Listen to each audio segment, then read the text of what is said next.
Говоря о культурных мероприятиях, балет «12 стульев» в новой редакции Белорусского государственного академического театра покажут в Якутске. Постановочная группа прилетела в столицу региона, и сегодня состоялась первая репетиция. Постановщики обещают, что якутский зритель увидит потрясающее визуальное шоу. Это будет классическо-новаторский балет. «12 стульев» ориентирован на зрителя любого возраста и поколения. В постановке будет занят весь состав Государственного театра оперы и балета Якутии.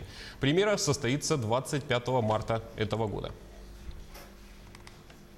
Сейчас мы пытаемся распределить партии, распределить кардебалет, распределить по мизансценам, попытаться объяснить, какая актерская работа потребуется от них. Балет не маленький.